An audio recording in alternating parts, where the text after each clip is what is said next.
kulanti wacan wanaagsan daawadayaasha qiimiga iyo qadarinta mudana oo idlahaanta meel ka soo joogtaan waa mar kale iyo barnaamijkii Soomaalida Alberta barnaamijkan dabcan waxaan ugu talagalnaa Soomaalida ku nool Alberta gaar ahaan iyo guud ahaan inuu ka hadlo ummadda Soomaalida meel ay joogtaba hase yeeshee waxa had jeer ka qayb qaata dadka degan Alberta haday ahaan lahayd magaalooyinka faraha badan oo toddobaadkii hore ku soo qaadanay barnaamijkeega oo ay Soomaalida u badan tahay magaalada Edmonton waxa ku sugan دكتور عبد الرحمن معلن عبد الله oo loo yaqaano Baadiyo dadka Baadiyo waxa uu ka tirsan yahay dadka degan Alberta gaar ahaan magaalada Edmonton maanta wuxuu igala qayb galayaa barnaamijka anagoo ku eegi doona guud ahaan Soomaalida ku nool Alberta iyo wadankii hooyo intaba waa tahay sidaan la socono دكتور عبد الرحمن معلن عبد الله Baadiyo waa madaxa ururka loo yaqaano ama xisbiga loo yaqaano midnimo qaran isla kale waa ku xigeenka madasha nabadda iyo dimuqraadiyadda ururka loo yaqaan oo dhawaan ay urur badan ku buuhoobeen madana Baadiyo waxa uu ku sugan yahay Edmonton saan sheegnayba ku soo dhawo barnaamijka adoo ku mahadsan oo ognahay masaafo dheer inay noo dhaxayso halka aad ka joogto Canada iyo meeshaan ka joogno anagu saacado badan ay sidoo kale noo dhaxayso waxaan ku leeyahay ku soo dhawo barnaamijka waa maasantahay maxamed waa idin salaamaya dhammaan fiirsanaysa assalaamu calaykum waraxmatullaahi wabarakaatuh ugu horeyn Soomaalida ku nool wadanka Canada siiba Alberta iyo Ontario waxa ku habsaday aafo aad argagax dadka u galisay ubadka ayaa maalin balaasa oo ku dhintay 100 in ka badan ayaana lagu dilay labadaas meelood ama labadaas goobood magaalada Toronto toddobaadkii hore inaan ku aasnay xaqiina mid baad ku aasteen isla toddobaadkan ilaahay inoo kala dheereeyo ayaan leenahay haddaba guud ahaan Alberta iyo Edmonton maxaad ka nagala qaybsanaysaa Soomaalida ku nool waxa ay tahay anagoo og in ubadku ay aad ugu dhibaataysan yihiin waalidiintuna meel ay wax ka qabtaan ay laayihiin waa bismillaahir rahmaanir rahiim runtii waa arrin aad looga tiiraayoodo oo runtii markaan halkaan imiday aan kala kulmay oo wax ka aasay dhalinyarada Soomaaliyeed mid kamid ah ee lagu dilay magaalada muxuu ahaa wadanka Alberta lagu dilay ayaan ku soo aasnay qubuuraha ku yaal Edmonton ayaan soo aasnay runtii aad markii aan warsaday madaxda muxuu ahaa jaaliyadda Soomaaliyeed ee magaalada Edmonton waxay ii sheegeen qubuurahaas muslimiinta ee magaalada Edmonton ku yaala waxa ku aasan laga soo bilaabo 2009kii dadkii joogay waxaan ku aasay ilaa 8 ruux afartan kamid ah 8 kaas ruux waxay ahaayeen ma dhalinyaro ah oo la dilay ay ahaayeen waxaad ka arki kartaa marka nus dadka Soomaalida dhintay dadka ku nool mataqaana Alberta waa dad aad muxuu ahaa Soomaaliya aad u fara badan magaalada Edmonton waxaa lagu qiyaasaa kaliya inay degan tahay 20,000 oo Soomaali ah marka 20,000 ee Soomaaliga ahaa meedkii ka dhacay muxuu ahaay muddadii u dhaxaysay 2009 ilaa haddeer 150 dhalinyaro la dilay ay ahaayeen marka waxaad arki kartaa dhibaato inta ay la eg tahay waxaan u malaynayaa arrintaas inay meel kasta oo taqaanaa Canada ay sidaas oo kale uga socoto nasiib darro weyn waaye arrintaasna waxaa un sabab ahaan dhihi karaa sabab badan ay leedahay sababta waxaa kamid ah community-ga kala daadsanaantiisa iyo muxuu ahaa barbaarin la-aanta dhalinyaradayna oo dhalinyaradayna marka ay laga yaabo in badan oo kamid waa ay ku biiraan gaangiska ay tagaan meelaha la isku dilo muxuu ahaa oo ayaa taqaana oo meeshaas ugu fasahaadiyay ayaa suuragal ah waxaa suuragal dhalinyaradaas qaar kamid ah inay yihiin qolooyin ay koowa da'dooda xoogaa weyntaa ka yimid Soomaaliya uma dagaaladii sokeeye weli psychological mashaakilka oo haysta ay laga yaabaa inay ku jiraan laakiin si kastaba ha ahaatee dadka madaxda ah ee community madaxda ka ah iyo dadka Soomaalida waxgaradka iyo waalidkaba kama cafinayso inay arrintaas gacmaha ka laabtaan waxaa laga maarmaanaa in la badbaadiyo ubadka Soomaaliyeed oo lagu badbaadiyo dhaqan fiicnayn dhaqankooda in la hagaajiyo in lagu dadaalo mataqaana isku duubnida in la muujiyo midnimada community-ga arrimahaas oo dhan waxa ku jirta waxyaabaha lagu yareyn karo dhibaatada ay ku jirtaa waxaa haddii aan u noqono dalkeenii hooyo dhawaan waxaad aasaasteen madasha midnimada iyo dimuqraadiyadda waxa loo yaqaano marxaladda siyaasadda iyo wejiga cusub ee Soomaaliya soo martay arrintan iyada ah sidee bay uga qayb galaysaa ama ula falgalaysaa bal wax yar noo faahfaahay anaga waxaan rabnaa inaan fasco u sheegno dadka Soomaaliyeed Soomaaliya waxay maraysaa galaysaa marxaladdii saddexaad ee taariikhdeeda sida dawladnimadu uga burburtay marxaladda ugu horeysa waxay ahayd marxalad jabhado hubaysan oo mataqaanaa dagaalo sokeeya ku dhex jira talada dadka Soomaalida la weydiin jiray shararka lagu yeeri jiray ayuu Soomaali mithili jiray waxay qaadan muddo 10 sano tobankaas sano ka bacdi waxaa sameeyay waxa la yiraahdo waxaan dadaal weyn ku bixinay aniga oo 90 ila dalka ku noqday abaabul bayna galnay oo ku saabsan bulshada rayidka ah waxaan bilowna marxalad cusub inaan u guurno oo ku saabsan in laga soo guuro nimanka hubaysan in talada dalka la weydiiyo oo loo guuro waxaan ku magacaabnay bulshada rayidka waqtigaas bulshada rayidka markii la fiirshay waxay noqotay ugu dambeys waxay ku beeshmatay in kaaba qabiiladii loo dhiibay awoodii lagu wareejiyo oo nidaamkan muxuu ahaa afar iyo barka ahee xukunka lagu qaybsaday 2000 oo muxuu ahaa lagu aas-aasku loogu dhigo dawladda ugu horeysa Soomaaliyeed ee tii dawladda qaranka 2000 dalka Djibouti 15 sano marka ay hadda socotay waxaa socda system ah in markastaba nabadoon ay soo xulaan xildhibaanada Soomaaliyeed dawladihii afarta ahaa ee muxuu ahaa meel gaarka ahaa waa laga soo gudbay waxaa loo soo gudbay muxuu ahaa dawlad hadda muxuu ahaa la ictiraafsan caalamka maxaa la marka laga guuro marka marxaladihii sida qaaraanka loo qaybsanayo xukunka dalka ee loo guuro marxaladaha sida adduunyadu ay u dhaqmaan loo guuro marxaladaasna waa marxalad dadka la rabo Soomaalida inay doorasho galaan oo sabtib codkooda ku ridaan sida adduunyada oo dhan kulligeedba oo madaxa xurta ay doorasho u galaan sidaas marka waxaa waa madaxa midnimada iyo dimuqraadiyadu waxay bilowday fikir la yiraahdo dadka Soomaaliyeed waa inay doorasho galaan saarta si doorasho loo galo marka waxaan sameeynay taxaaluf aad iyo aad ballaaran ay ku jiraan ilaa 20 iyo 5 xisbi muxuu ahaa dhowr iyo 100 iyo xoogaa xisbi muxuu ahaa xildhibaano ah wasiiradii hore qaar badan oo kamid ah shakhsiyaad badan oo qiimo badan leh oo Soomaali oo la garab ah inaan isku wada nimaado dhamaanteen bulshada rayidka u yeerno Soomaalida banaanka joogta dalka gudihiisa joogta inaan ugu baaqno ana Soomaali hadii aan waxa laga maarmaana inaan muxuu ahaa wada tashi aan yeelano oo u gudubno sida dawladaha kale u sameeyay yihiin muxuu ahaa isbahaysigaas u ballaaran shaqada ugu muhiimsan oo qabanaya waxa waaye xor inuu muujiyo marka uu raasarto midnimo magaciisa waxa lagu magacaabaa madasha midnimada iyo dimuqraadiyada tan ugu horeysa waxa warta inaan muujino inaan qabaa'il kala duwan ahayn oo aan kor qabiilna loo fiirin oo deegaan loo fiirin oo wadaad iyo waran loo fiirin oo rag iyo dumar loo fiirin dadka Soomaaliyeed sida ummadaha kaleeto inay inta isbahaysi sameystaan siyaasadeed ay ka shaqeyn karaan maslaxada ummadda si guud ah uga shaqeyn karaan una gudbi karaan marxaladda labaad oo ku magacaawda dimuqraadiyada marka magaca la yiraahdo midnimada iyo dimuqraadiyada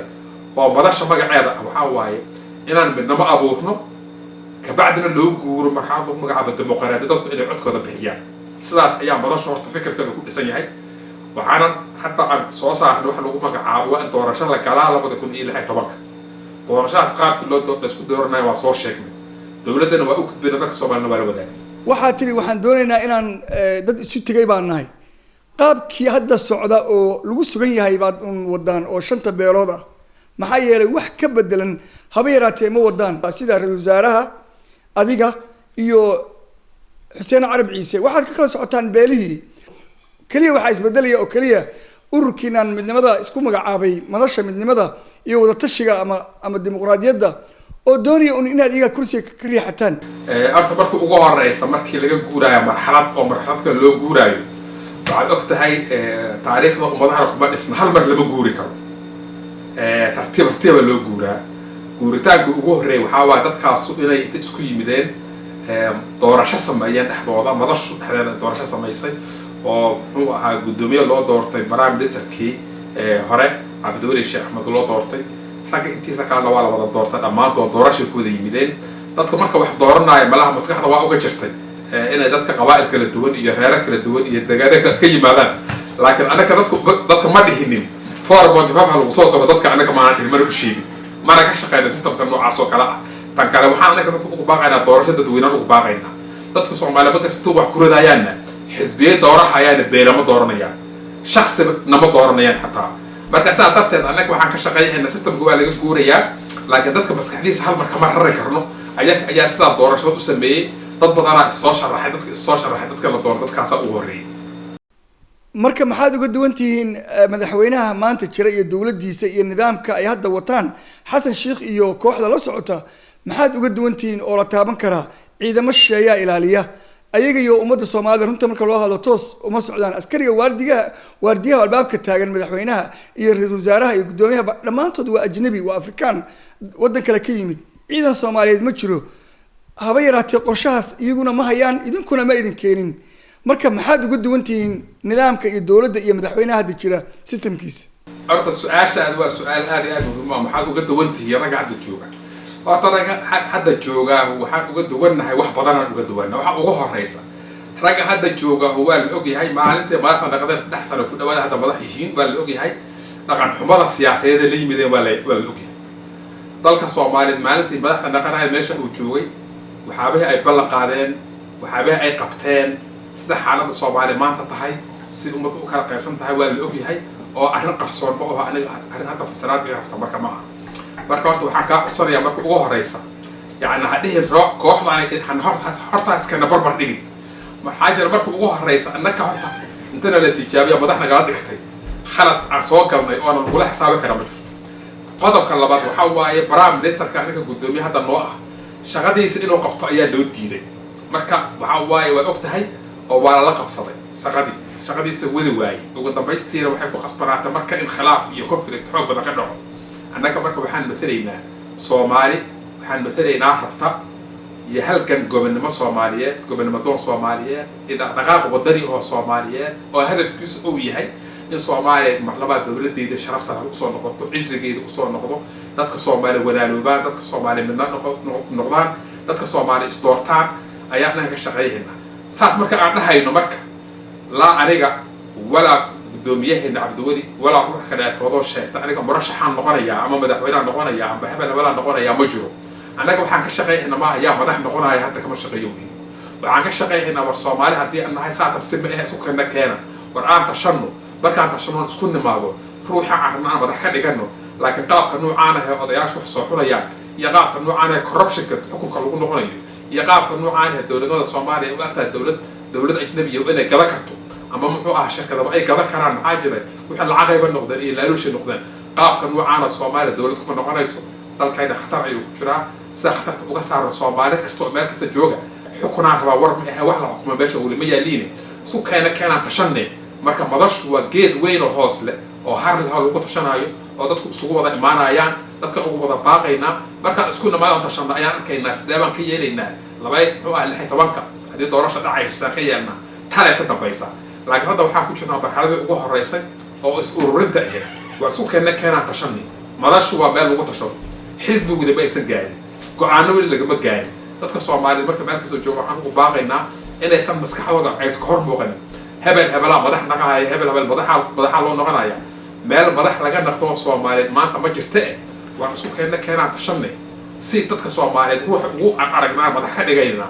ruuxaas ruux ma noqonaa soo yeeli karo ee ruux talada inuu soo noqon doona insha Allah saas loo jeedna ma ahe dadka Soomaaliyeed marka laga hadlayo siyaasad waxa soo baxay hebel madax naqanayo iyo madaxwada waxa uu ka rabay iyo reerkiisa soo baxaya iyo asagoo tuugo lacag xadayo iyo asagoo maqaada dad khiyaanay waxaas marka waxaan ka shaqeynaa waxaan ka shaqeynaa siyaasad ku dhisan qiyam akhlaaq edeb Soomaalinimo wadaninimo oo Ilaahay subhanahu wa ta'ala ku xirnaa ka shaqeynaa ummadda midnimada ka shaqeynaysa maslaxadeeda aqal xumada tan iska dhaaf aqliga hore laga guuriyo lagu mashquulsanaan iyo reer hebel dayhiin lagu mashquulsanaan soo baxo hal arko nin kasto iyo gabar kasto raganimo sheeganaysa oo sheeganaysa ina karti iyo hufnaan leedahay banaanka ka soo baxa shashka aad ku jirtaan iyo qolalkiina ka soo baxa isku keena markaasaan arkaynaa ruuxan madax ka dhiganayna markaasaan Soomaaliland ka wada aan gacmaha isqabsanayna sidaas kaliya dawlad ku noqon karnaa hadii kaleeto waana la gadanayaa nima lacag wataana dalka Soomaaliland ku noqon doona mudana sidaas sheegtay Soomaaliya waxay soo martay marxalado badan jabhado iyo qabqabalo dagaal ayaa markii hore ka dambeeyay dawladda Soomaaliya sidaas sheegtay waxa ku xigay ururada bulshada ama rayidka ah oo la oran karo madaxweynaha maanta kuwaas uu ka soo jeeda waxa kale oo aan meesha laga saari karin wadaadadii Soomaalida oo farabadnaa oo shaarar badan oo kala duwan iyaguna watay haddana waxaad moodaa inay soo baxday arrin loo yaqaano dawlad goboleed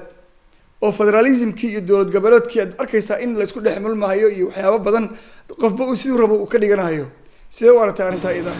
horta markuu ugu horeysa nidaamka federaalka ah hadda dadka Soomaaliyeed ay bilaabeen inay maamul goboleed sameystaan horta waxa waaye adduunyada meelo badan ayaa nidaam federaal ka jira meelaha qaar si fiican buu uga hirgalay meelaha qaarna si fiican ugu mehergelin Soomaaliya maanta marka waa caabon Soomaali waa cabooyin waxa waaye waxaa dhibay dawlad kala talis ah villa Soomaaliya joogta waxaa dhibay service iyo muxuu ahaay adeegii bulshada oo aan soo dhaafayna caasimadda dadka Soomaaliyeed waxay dareensan yihiin marka ay rabaan in awoodii dawladnimada la baahiyo oo dadka loo soo dhaweeyo dawladnimada sidaas ayaa marka waxay keentay marka in muxuu ahaay dawlad goboleedyada la sameeyo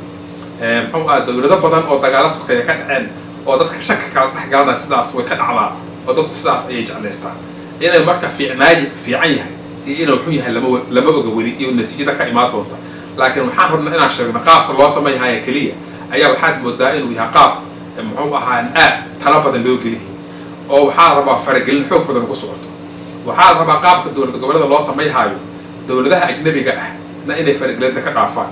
dawladda dhexana inay faragelinta ka dhaafto oo dadka deegaanka ah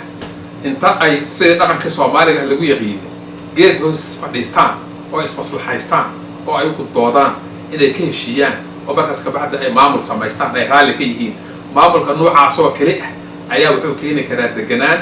iyo xasilooni iyo nabad ku noolaansho dadka deegaanka ah oo marka maamulkaas maamul fiican u noqonaya hadda laakiin maamulka hadda joogo wuxuu noqonaya wuxuu og yahay maamul lacag la daba socdo daaluush la daba socdo shakhsiyaad muayana madaxan laga dhiga la rabo si muxuu ahaa xukun booba loo sameeynayo oo degdega dadka talada aan la gelinaynin dawladda ajnabiga ay dabada ka riixayaan systemka noocan oo kala marka anaga waxaan uga dhex jeedaa haddii aan la sixinin oo akhradaad ku jira aan la sixinin inuu dhibaato hor la Soomaaliya keeni karo waa suuragal waxaa rabaa dhibaatadaas si looga hortago in arrinta horta laga hortago qodobka labaad oo meesha yaala waxaa waaye dawladaha goboleeda samaysmaya oo khatar kuma aha midnimada qaranka Soomaaliyeed haddii madaxda joogta ee qaranka Soomaaliya ka kunta ay dawladaha si sax u maamusho oo ay ka muuqato midnimada Soomaaliya laga shaqeeyo oo dawladahaasuna ay dareemaan inay kamid yihiin dawladda qarankaana inay ka mas'uul tahay dawladaha gobolada haddii ay dareemaan dareenkaas hadda waa daciif dawlad goboleedu waxay samaysmayaan ayagoo la diriirsan amba cugta ka qaba dawladda qaranka ahuna waxay u dhaqmaysaa sida ayadoo ka mas'uul ahaanba dawladihii goboleedka ka mas'uul ahayn arrintaas marka waxaa waaye waa arrin labada dhinacba jirta dawladda goboleedka iyo dawladda qaranka labada dhinacba waxaa ka abuurmay xaalad aan dadka Soomaaliyeed ku faraxsanayn oo laga yaabo inaan wiiqdo midnimada Soomaaliyeed iyo wadajirka dadka Soomaaliyeed mudane Cabdiraxmaan Baadiyow haddii aan ku siiyo fursad gabagabadii dhibaatada ka taagan qurbaha siiba Edmonton iyo Toronto iyo meelo badan iyo guud ahaan wadankii hooyo iyo dadka Soomaalida oo ku jahwareersan waxay doonayaan iyo waxay diidan yihiin maxaad oran lahayd waxaan horta dhihi lahaa marka ugu horeysa Soomaalida meelka soo joogto waxaan rabaa qodobka ugu horeysa rabaa inaan kala dardaarmo waxaa waaye calaacal iyo eedsheega iyo in dawladda ajnabiga farta lagu fiiqaaho qarannimo Soomaali ma keenayso sanawaad dheer ayaa calaacal ku soo jirnay faras ku fiiq ku jirnay khaladka anaka aan leenahay qayb badan oo kamid ah dhahayna dawladda ajnabiga ayaa ku wato waxaan rabnaa inaan sheegno horta marxaladaas laga guuro oo aan ka guurno marxaladda calaacalka qodobka ugu horeysa kaas waa qodobka labaad waxaan rabaa inaan ku sheego dadka Soomaaliyeed dawladda Soomaaliyeed Soomaali u baa sameey karta hadda ku ballanaysan in dawladda la idin sameeyhayo oo amisom dawladda idin sameynayso oo UN dawladda idin sameynayso oo dawladaha dariska dawladda idin sameynayso dawladda idin ma sameynayaan dawladnimaduna waxay ku xiran dadka Soomaaliyeed inay dawlad sameystaan Soomaalida waxay dawlad ku sameyn kartaa dawladda inay dareemaan dawladda inay wada leeyihiin dadku inay yihiin muwaadiniin u siman xuquuqda iyo waajibaadka dawlad laguma sameeyo reer dawlad laguma sameeyo dawladdu waxay ka bilaabataa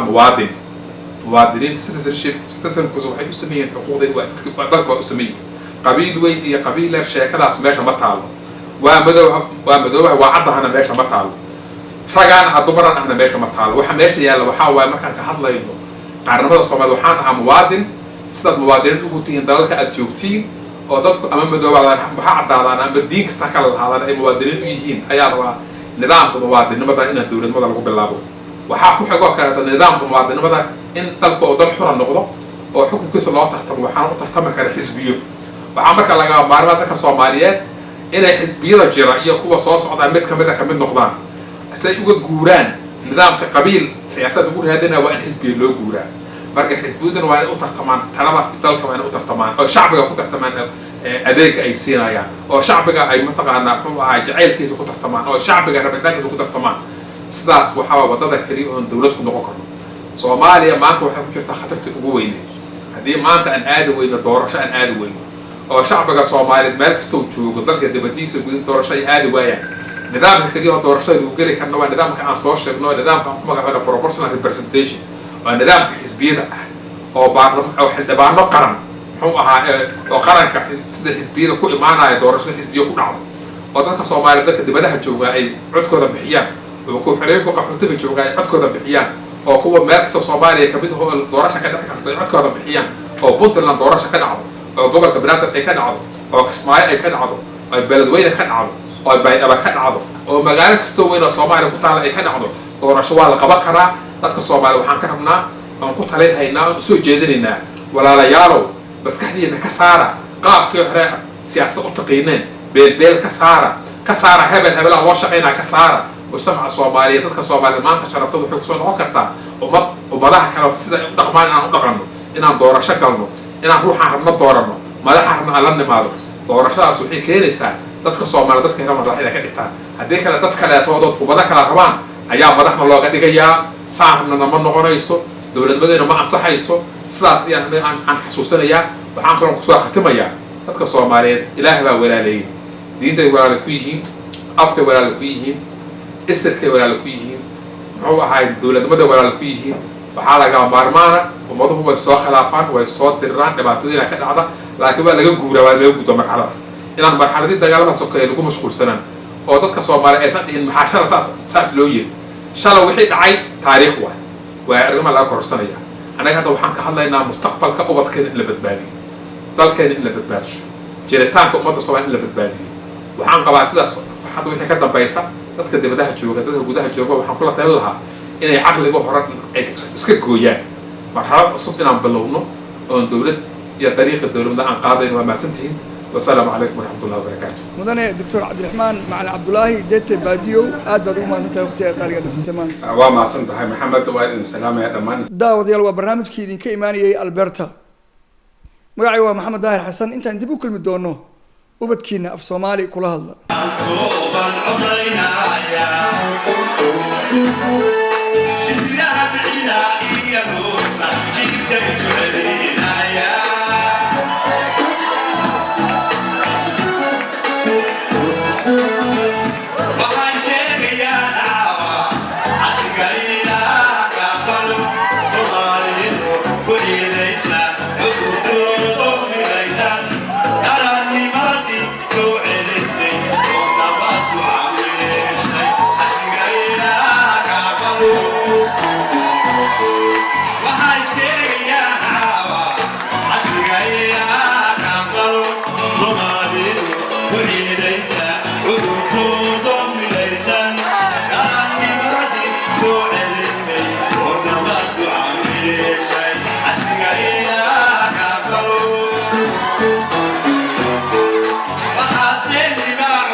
Come on.